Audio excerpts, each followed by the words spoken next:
बुलढाणा जिल्ह्यातील मलकापूर येथे कथित प्रेम प्रकरणातून एका युवकाची हत्या करण्यात आल्याची खळबळजनक घटना घडली आहे।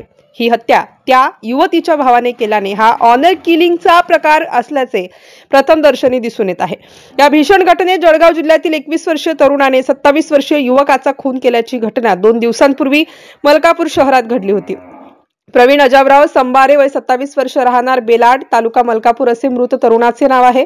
त्यांचा भाऊ सचिन संबारे यांनी दिलेल्या तक्रारीवरून मलकापूर पोलिसांनी गुन्हा दाखल केलाय। पोलीस सूत्रांनी दिलेल्या माहितीनुसार प्रवीण संबारे हा दारू पिऊन बेशुद्ध अवस्थेत पडल्याची माहिती त्याच्या एका मित्राने प्रवीणच्या भावाला फोनवरून दिली होती। मिळालेल्या माहितीवरून प्रवीणचा भाऊ सचिन हा मलकापुरातील औद्योगिक प्रशिक्षण संस्थेच्या पाठीमागे पोहोचला। तिथे त्याला प्रवीण बेशुद्ध अवस्थेत दिसला। प्रवीणला उपचारासाठी मलकापूर येथील खाजगी रुग्णालयात हलवले। त्यानंतर उपजिल्हा रुग्णालयात नेण्यात आले, मात्र डॉक्टरांनी प्रवीणला मृत घोषित केले। या प्रकरणी वैभव सोनार यास पोलिसांनी अटक केली असून मृतक प्रवीण सांबारे हा वैभवच्या बहिणीवर कथितरित्या प्रेम करत होता, त्यामुळे वैभवचे कुटुंब देखील त्रस्त होते। प्रवीणच्या या कृत्याला कंटाळूनच त्याचा काटा काढण्यासाठी वैभव सोनार याने प्रवीण सांबारेचा खून केल्याची माहिती पोलीस तपासात निष्पन्न झाली आहे।